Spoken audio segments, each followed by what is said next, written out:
responsabilidad y objetividad para analizar los eventos que definen el rumbo del país. Presentamos Punto de Vista. Sí, 7 de la mañana con 4 minutos. Buenos días, ¿cómo están? Un placer saludarles en el lunes 24 de febrero. Nuestro programa gracias a Super Cemento de El Salvador, cemento regional. Construyamos juntos nuestros sueños, construyamos desarrollo. Ya puedes encontrar el Super Cemento de El Salvador, cemento regional. Pide ya el tuyo al 2240-9900. ¿Qué tal, licenciado René Contreras? Buenos días. Buenos días, Neri Mabel Reyes. Comenzando hoy Punto de Vista, precisamente lunes 24 de febrero. En esta mañana, en la cabina azul de La Poderosa, tenemos la presencia del licenciado Javier Castro. Él es el director del Departamento de Estudios Legales de la Fundación Salvadoreña para el Desarrollo Económico y Social, FUSADES. Esta mañana él viene para hablar del informe de coyuntura legal e institucional correspondiente al segundo semestre del 2020. Bienvenido, licenciado. De 2019. De 2019, así es. Muy buenos días. Buenos días. Es un gran gusto estar Gracias. de nuevo con ustedes conversando acá en esta mañana de lunes sobre estos temas que nos interesan tanto para nuestro país, así que siempre honrado de contar con ustedes conversando. Gracias, Neri, gracias, don René.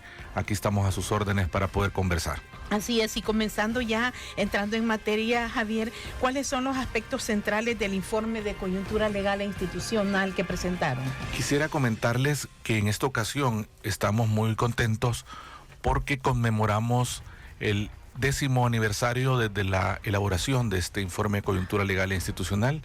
Ya son 10 años, 20 ejemplares, Sí, en los porque cuales lo hacen cada 6 meses. cada 6 ¿verdad? meses venimos hablando sobre los temas que atañen a la institucionalidad democrática y el Estado de Derecho. Este informe se concentra en 3 grandes ejes. Uno es Estado de Derecho, el otro es el tema de transparencia y el tercero es el tema de clima de negocios y seguridad ciudadana. Así que hemos venido monitoreando el desempeño de la institucionalidad cada 6 meses y vamos a seguir en esa dirección con el objeto de proporcionar información clave que pueda servir a los distintos actores del país y en donde nosotros también a través de FUSADES damos propuestas, porque no solo se trata de decir qué pasó, sino también dar recomendaciones de políticas públicas para mejorar los distintos ámbitos de nuestro país. ¿Y cuáles son los indicadores, por ejemplo, que detalla el informe en institucionalidad democrática? ¿Cómo estamos? ¿Hemos mejorado? Porque yo revisaba, por ejemplo, presentaron en agosto el del primer semestre. Entonces, ¿qué diferencias hay? ¿Qué dicen? ¿Se fortalecen nuestras instituciones? ¿Hay retrocesos? Nosotros en este informe lo que hemos observado es que en las distintas mediciones que se hacen sobre el país en materia de Estado de Derecho, El Salvador siempre aparece cerca de la medianía, alrededor de cómo estamos, alrededor del tema del respeto a la ley y todos estos temas de instituciones democráticas. Y eso nos pone unos grandes retos porque si queremos tener los niveles de desarrollo y progreso social que tanto anhelamos y necesitamos en el país, tenemos que tener instituciones fuertes. Eso ha sido la clave del éxito de países que han desarrollado de mejor forma el contar con instituciones sólidas. Y por eso es que hacemos hincapié alrededor de ese tema. Y justamente uno de los elementos que nosotros indicamos en el eje Estado de Derecho del segundo semestre del año 2019 es que vemos cómo ha habido un clima de bastante tensión, un clima de bastante confrontación entre instituciones del Estado, ¿verdad? Sí. Entre el órgano ejecutivo con el órgano legislativo, pero nosotros enfatizamos que si bien pueden haber diferencias, desencuentros, todas estas tienen que ventilarse por los caminos institucionales democráticos. Y por eso hemos visto una gran cantidad de vetos, que per se no es malo, esa es la dinámica, es la dinámica institucional, de que el presidente puede vetar, la asamblea puede ratificar, y si el veto es por inconstitucional, hasta se va a la sala de lo constitucional. Sí. Entonces, esa es la dinámica, cómo tienen que ventilarse, digamos, las diferencias y los desencuentros entre las instituciones. Eso es lo que a nosotros nos parece que es un elemento clave que no hay que perder de vista. Hay marcado este informe de coyuntura legal por el inicio de un nuevo gobierno que ocurre precisamente en junio de 2019. En efecto, sí, porque fíjese que el informe que habíamos publicado del primer semestre del año 2019 trataba, digamos, solo un mes, de la presidencia, que era una presidencia que acababa de comenzar su periodo, sí. Y ahora, digamos, ya hay 6 meses más.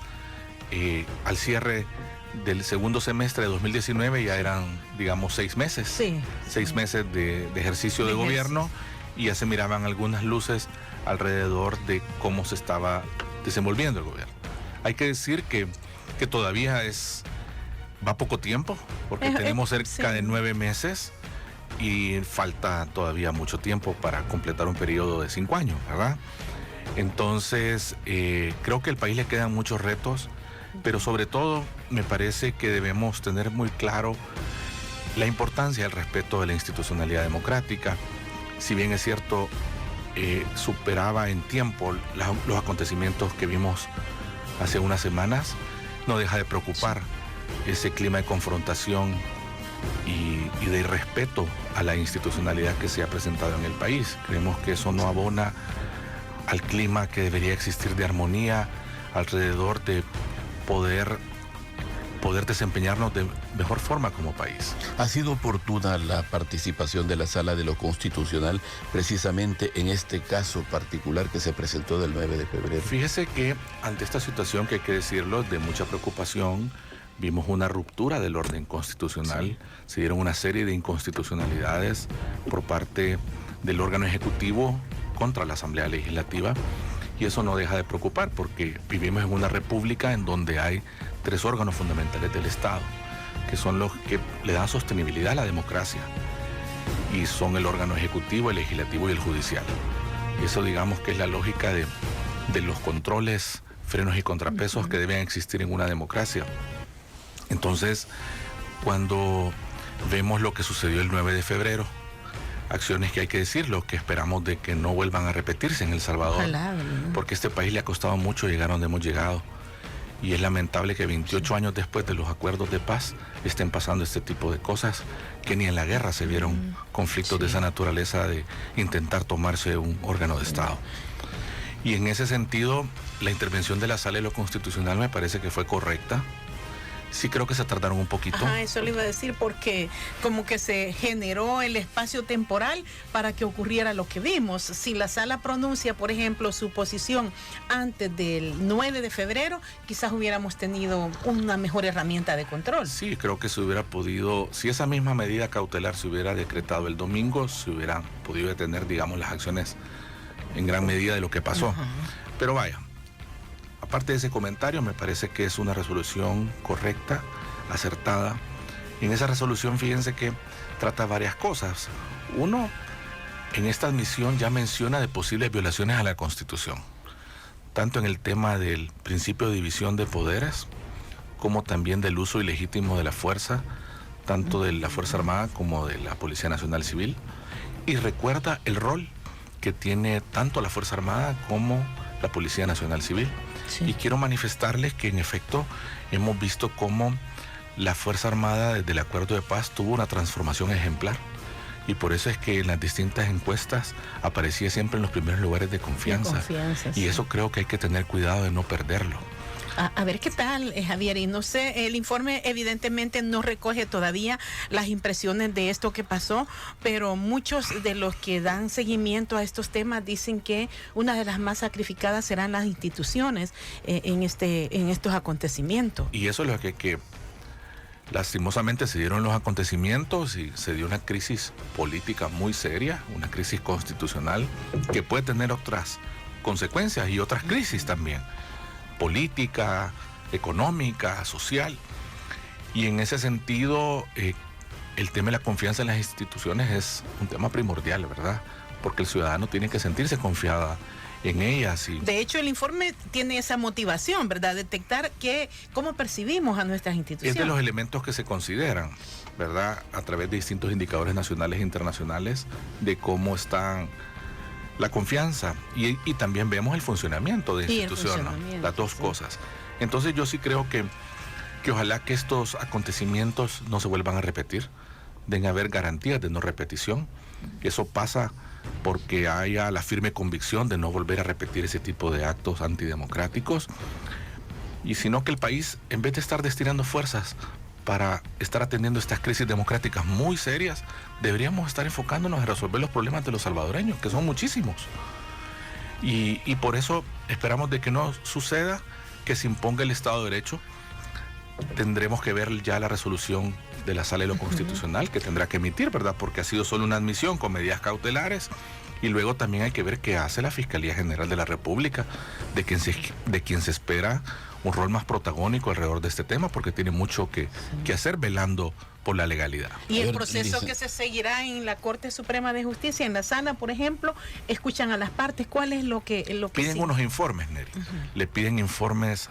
En este caso se lo van a pedir a la Asamblea Legislativa, al órgano ejecutivo, y a partir de ahí también se le pide opinión al Fiscal General de la República. O sea, es una etapa de informes que se van a estar, digamos, pidiendo, y luego viene la sala a recibir esos informes, hace su análisis. Licenciado, en la situación que se ven el ministro de Defensa y el director de la Policía Nacional Civil, que son unos subalternos que obedecen al comandante general, ¿qué rol podrían jugar en esa situación que le dicen tenemos que hacer esto? Fíjese que hay que mencionar algunas cosas, y en esto la admisión de la Sala de lo Constitucional brinda algunas luces de lo que señala nuestra Constitución.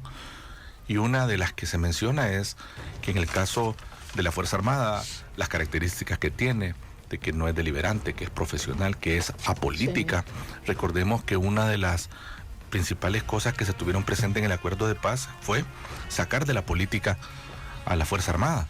Fue una de las reformas más importantes que se tuvo con el acuerdo de paz, y de los aspectos que se buscaba, y que fuera un ente profesional que se dedica a la defensa del territorio y a la defensa de la soberanía nacional, y en casos excepcionales puede participar también en labores de seguridad pública, que es lo que hemos venido viendo en los últimos años, porque hemos tenido unos índices de criminalidad altísimos y se ha visto justificable la intervención de la Fuerza Armada en esas labores.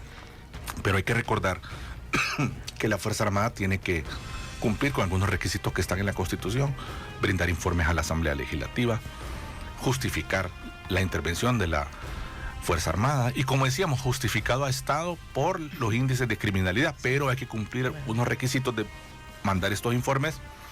Pero el problema es que esos informes nunca se han dado, y es una obligación de carácter constitucional. Ahora el nuevo gobierno presentó el decreto para que estuviera de nuevo la Fuerza Armada en labores de seguridad ciudadana. Se presenta, han dicho que van a presentar el informe respectivo cuando termine, lo cual está bien, pero hay que presentar también los anteriores, porque no se han planteado. Entonces, con lo que usted me decía, don René, en efecto, la Fuerza Armada no recibe órdenes a ciegas. O sea, si bien es cierto, está subordinada bajo la orden del comandante general de la Fuerza Armada, que es el presidente, todo el desenvolvimiento y el trabajo que realiza la Fuerza Armada obedece a la Constitución. Es decir, que una orden que vaya en contra de la Constitución no tiene sustento, aun y cuando la diga quien la diga.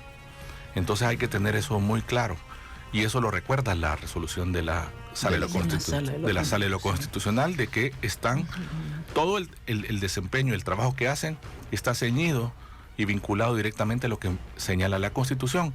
Y es más, cuando toman la protesta, hacen la protesta de acuerdo a la Constitución, fidelidad a la Constitución. El informe de coyuntura legal incluye también el clima de negocios. ¿Cuál es la consideración que desde el Departamento de Estudios Legales, hubo en el informe, y lo que puede hacer variar esas consideraciones que tiene el informe, Javier? Hace una excelente pregunta. Fíjese que nosotros, cuando vemos cómo ha estado el desenvolvimiento del clima de negocios en El Salvador, si decimos que en este reporte que llega a diciembre del año 2019, lo que indican las cifras en cuanto a percepción de confianza en el clima de inversión, que no se había tenido una mejor percepción en los últimos 10 años de mejora en el clima de inversión. Y eso es una buena noticia. Una buena, sí. Porque eso, digamos, sí, cuando hay confianza en el clima de inversión, eso genera que vengan más inversiones, tanto nacionales como internacionales, y eso se traduce en generación de fuentes de empleo. Pero también nosotros acotamos que obviamente estamos midiendo hasta diciembre. Sí. Y actuaciones como la del 9 de febrero pueden tener consecuencias en el clima de sí. negocio y en la confianza.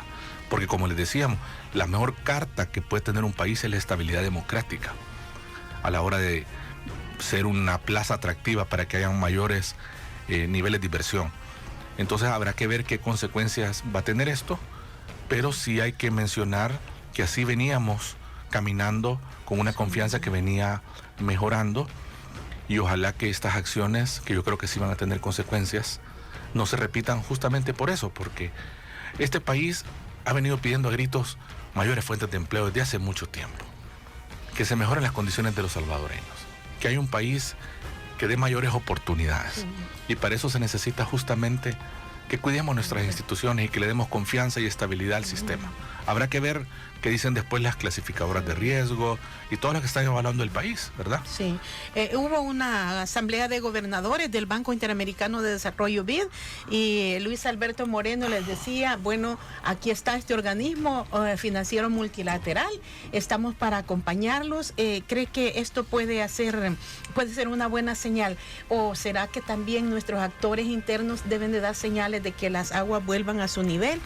Yo creo que se tienen que dar mensajes y señales de que este clima de confrontación ya no va a continuar, en el sentido de acciones como las que vimos el 9 de febrero, sino que más bien dejemos a la democracia que funcione, dejemos la interacción de los órganos de Estado y dejemos esa interacción, como les decía al principio, que todo se resuelva bajo las vías democráticas y no la vía de la imposición y no la vía de querer romper con las instituciones, sino que tiene que haber mucho más diálogo, tiene que haber una interacción que busque justamente el bienestar de los salvadoreños. Sí. Creemos que debe ser una combinación tanto de un espíritu de control, pero también de colaboración, y teniendo siempre en la mira el bienestar de los salvadoreños. ¿Qué es lo que propone la Constitución?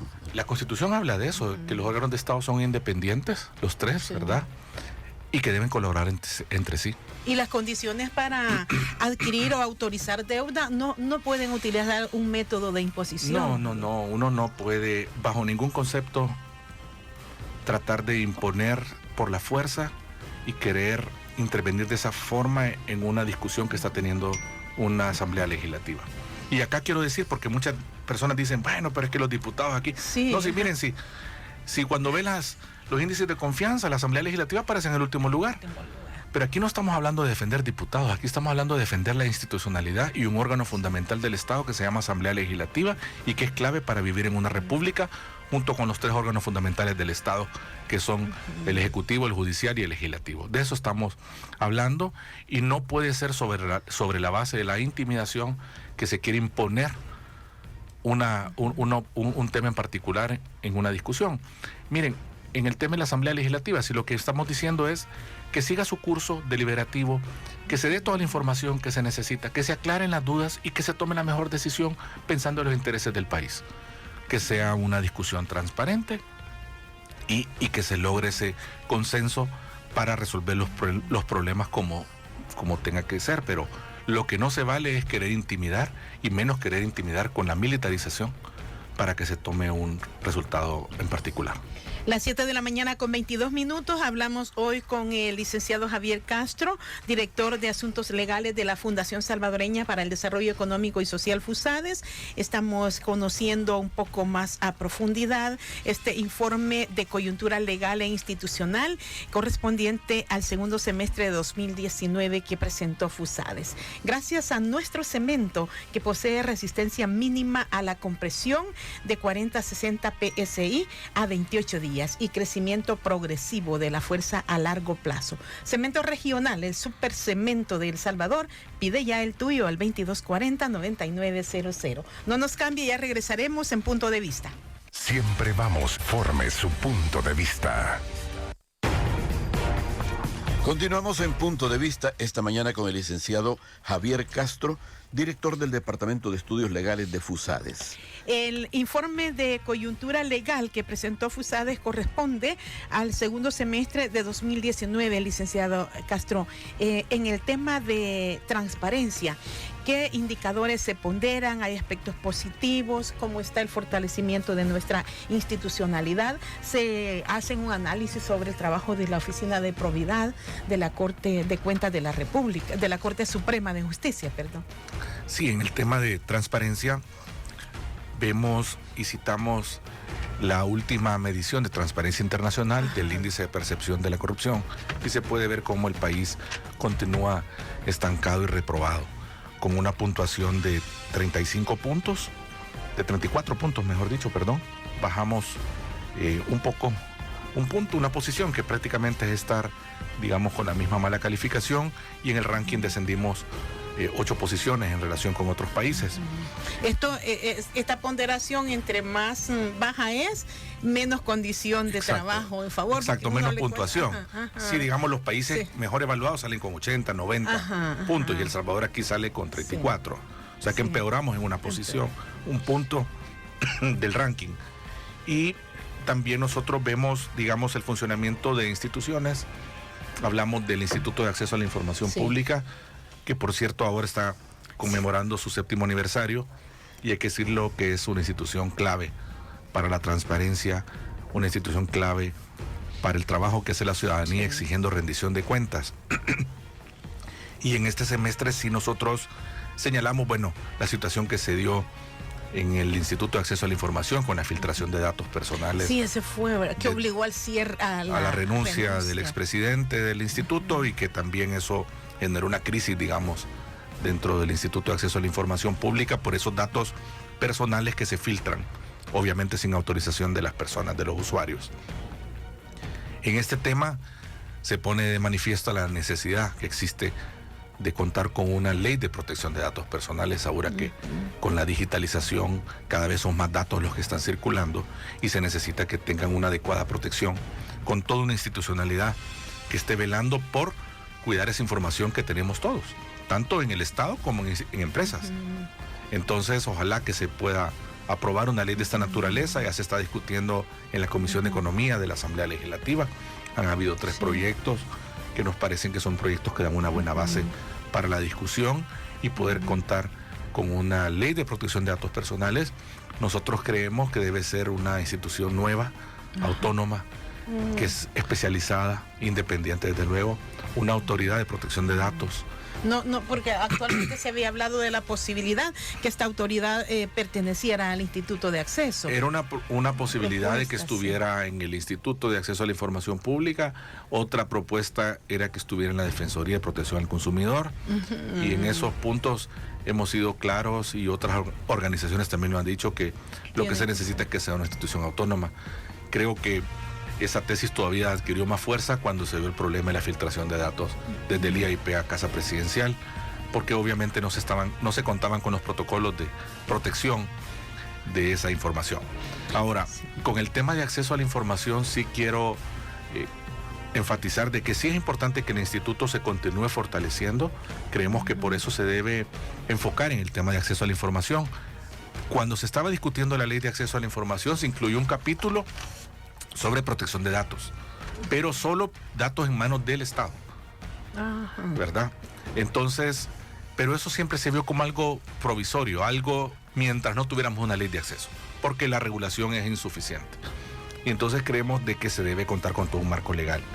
Y ahora, cuando vemos el trabajo del Instituto de Acceso a la Información Pública, sí me parece importante reconocer la firmeza con que ha estado trabajando el Instituto de Acceso a la Información últimamente.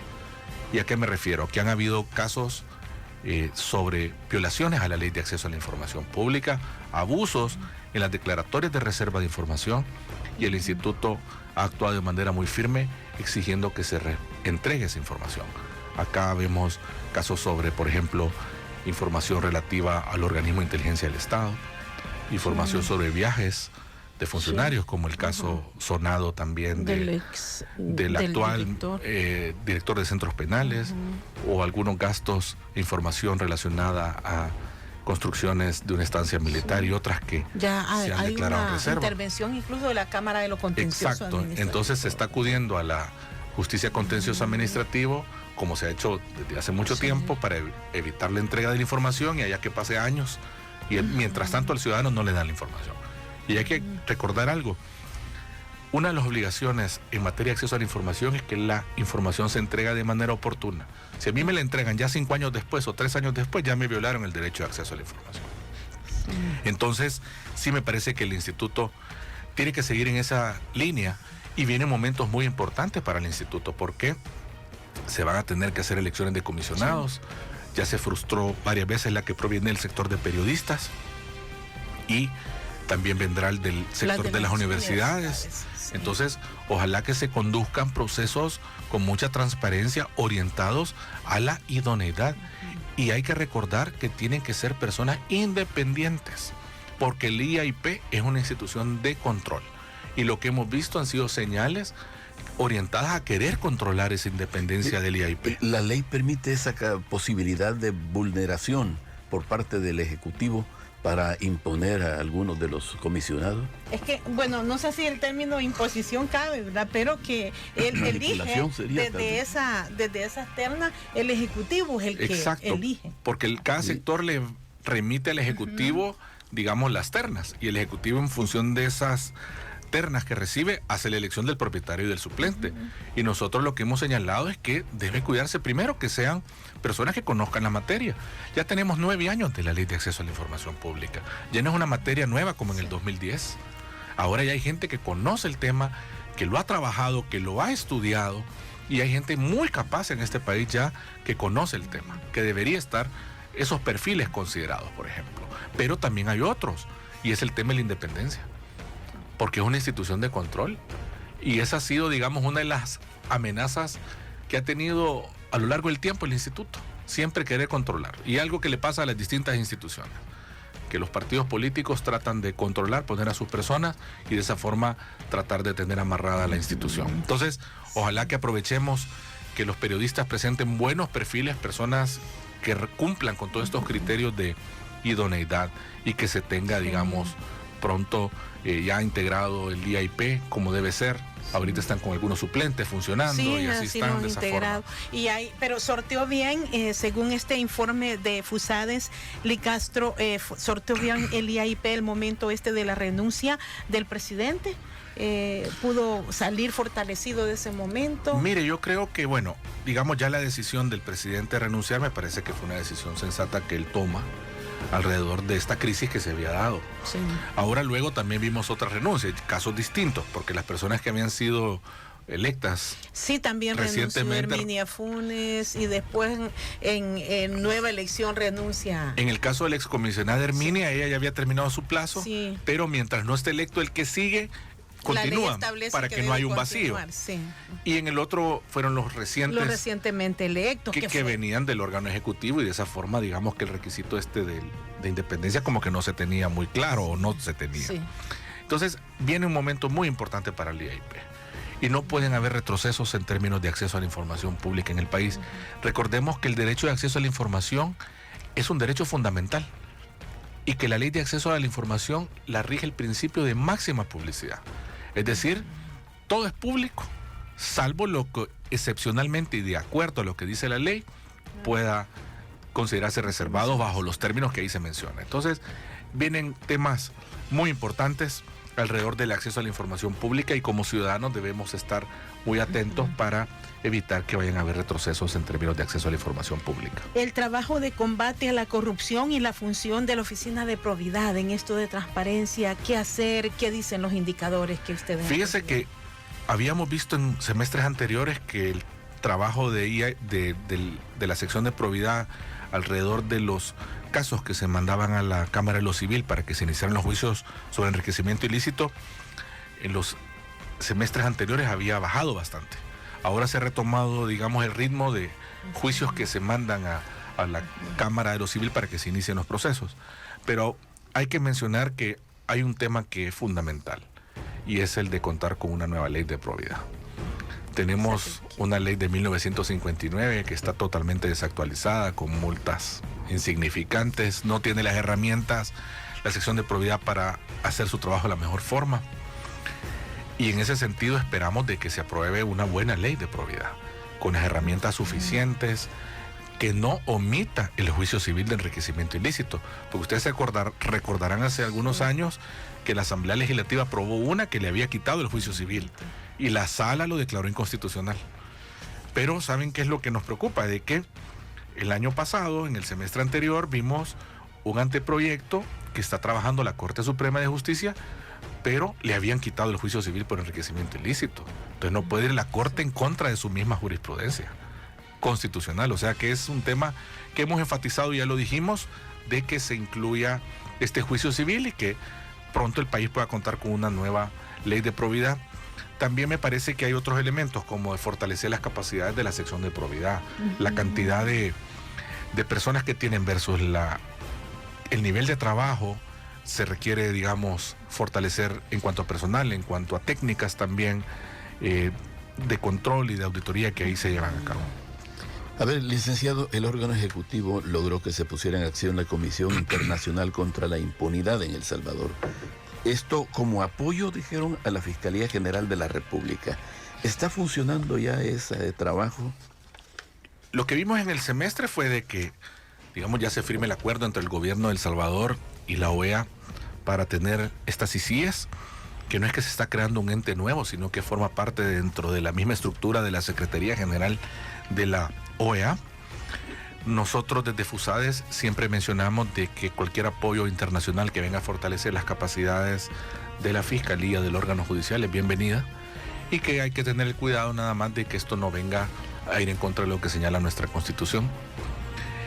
Alrededor del tema de las ICIES, nosotros sí mencionábamos que creíamos que esta debía pasar al conocimiento de la Asamblea Legislativa.